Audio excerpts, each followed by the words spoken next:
Nós sentimos enganados pelos órgãos públicos municipal. Entendeu? Isso é uma vergonha, porque quando a prefeita, a atual prefeita, esteve lá em Gramorezinho, eu fiquei até feliz. Não votei nela, consciente disso, certo? Mas fiquei feliz porque se o projeto que foi feito para aquelas lagoas, entendeu? Que chegou lá, entendeu? Que chegou lá, através dessas captações, né? dessas bacias, todas estão indo para lá, todas estão indo para lá. E o ano passado eu fui um dos tais, que eu e os meus moradores de lá, pegamos mais de 200 sacos de estopa e enchendo de areia para que a água não passasse. Por sinal, o senhor Ítalo foi para lá e constatou isso. A gente mesmo, os moradores mesmo. E foi alagado, sim. Teve gente lá, casas prejudicadas, aquelas casas lá de baixo, que a água, quando passou, teve gente prejudicada ali. E foram muito prejudicados. E sabe quem foi que deu assistência? O Conselho e a Associação. Foi lá e deu assistência. E sempre a gente dá assistência. Ok, amigo? Era só isso. A gente quer providência. E sobre... eu tenho um minuto ainda, né? Para concluir. Para concluir. Sobre essa questão desse tempo, para que essas águas não tivessem ido para lá, a promotora tinha condições de embargar a obra, sim. Porque na hora que foi constatado que não teve um estudo final, ela tinha direito de correr atrás disso aí. Porque como é que você vai fazer um projeto desse se você não faz um projeto final? Onde a água vai cair? Era isso. Então, na época que estava 60% construído da drenagem, tinha condições de fazer um embargamento dessa obra. Obrigado. Nós que agradecemos, mas nós queremos reforçar mais uma vez que nós convidamos a promotoria, o Ministério Público, doutora Gilca da Mata, para ela comparecer aqui. Convidamos também a prefeita Micarla, e podia mandar pelo menos o chefe do gabinete, que isso é um assunto importante. Hoje é a pior contaminação, como eu já disse aqui, de todo o aquífero, de todo o lençol freático da cidade de Natal. E a prefeitura não toma nem conhecimento, parece que nem está existindo. E no ano passado para cá foi comprovado, com aquela parte da enchente e chegando lá na parte da hortifruti e granjeira que nunca chegava. Então, chegou o ano passado por uma coisa que a gente já estava previsto que poderia ocorrer. E nós passamos agora o outro inscrito, o médico veterinário, doutor José Paes.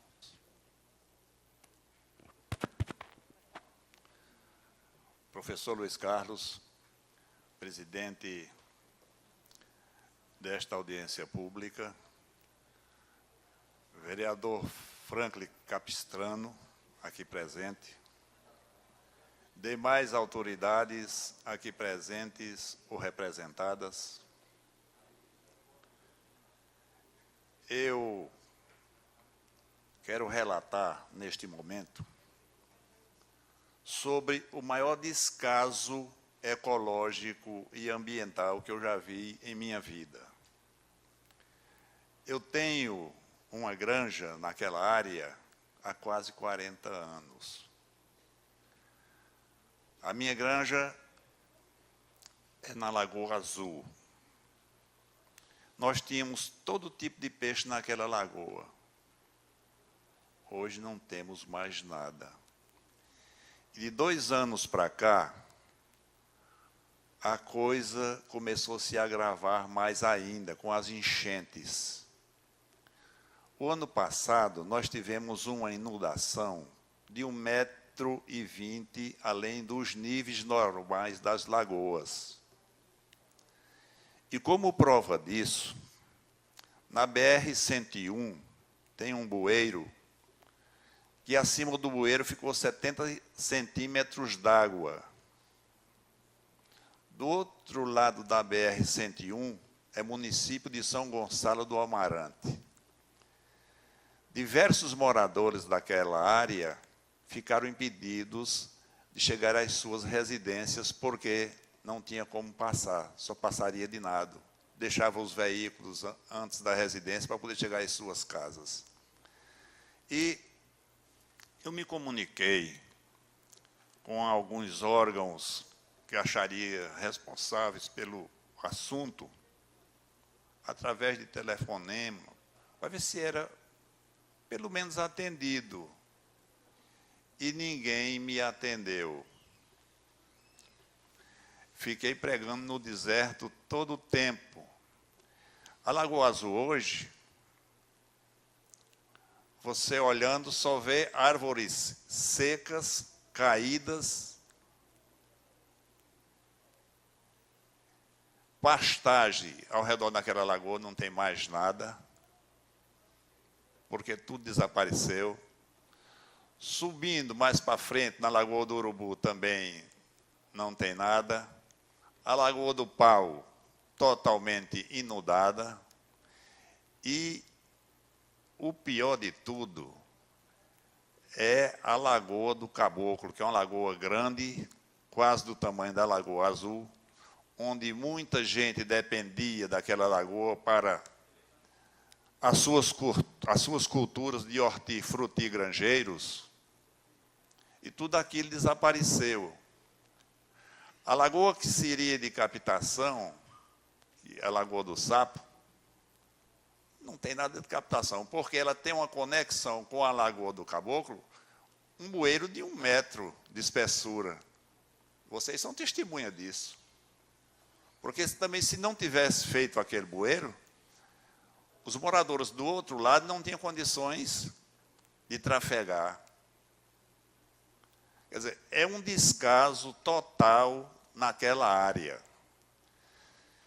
E, como o nível das lagoas subiu 1,20 m além do seu normal, todas as pessoas que cultivavam hortas foram totalmente prejudicadas e inundadas. Moradores que suas casas estavam alagadas resolveram arrombar a estrada que faz conexão da Moema-Tinoco com a BR-101 para aliviar os sofrimentos. O cidadão chegava na sua casa, estava com água na cintura. Quer dizer, é uma situação aflitiva e tem jeito de ser consertada.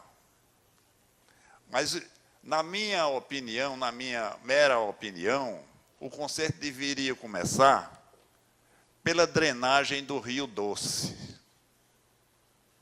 Porque não adianta fazer qualquer trabalho naquela área sem drenar o Rio Doce, que é muito fácil o trabalho de drenagem e não é caro naquele rio. Depois do Rio Doce drenado, um simples bueiro resolveria o problema da Lagoa do Caboclo. Eu não sou engenheiro, não, mas o professor Luiz Carlos sabe, engenheiro sabe, tem mais alguns engenheiros aqui que conhecem a situação. E por aí seria o trabalho. Agora, o que nós não podemos suportar mais é o descaso que eu falei, ecológico e ambiental. Não tem mais horticultura, não tem mais fruticultura. As árvores frutíferas estão morrendo, como a televisão desta casa filmou lá e viu inúmeras árvores mortas, secas. O que nós precisamos é solução para o impasse. Na minha mera opinião, eu acho que está faltando governabilidade. Muito obrigado. Nós agradecemos a participação do médico veterinário, José Paes. Nós ainda temos mais um inscrito, é o último inscrito. Eu queria já aproveitar aqui, nós, como eu disse, convidamos aqui várias autoridades, várias secretarias, para combater esse maior, eu também concordo com o doutor quando disse que é o maior crime ambiental que ocorre nessa cidade. E nós poderíamos já marcar aqui com as autoridades presentes, principalmente a parte do Conselho Comunitário lá da região, para que a gente fosse dar uma entrada quinta-feira na Procuradoria do Meio Ambiente, né, no Ministério Público. A gente fosse na quinta-feira pela manhã, nós temos aqui a reunião da Comissão de Educação, a gente poderia marcar logo após, em torno de 9h30, e daqui a gente sairia da Câmara já com o ofício, com o DVD dessa audiência pública, para que eles vejam as imagens que estão ocorrendo, e assim a gente cobrasse, né, uma nova ação, ou até uma ação civil, se for necessário, aí teria que ser estudado pelo Ministério Público, porque aí a gente estaria com a instituição ao nosso lado. Então, se todos concordarem, Marquinhos nos procurou, o presidente, quinta-feira a gente já sairia com essa ação, para que assim a gente tivesse providência e eu pudesse colocar aqui no plenário também as providências que estão sendo tomadas para acompanhar. Porque, como eu disse, alguns pontos aqui realmente é difícil de ser resolvido, precisa de muito recurso, mas esse não.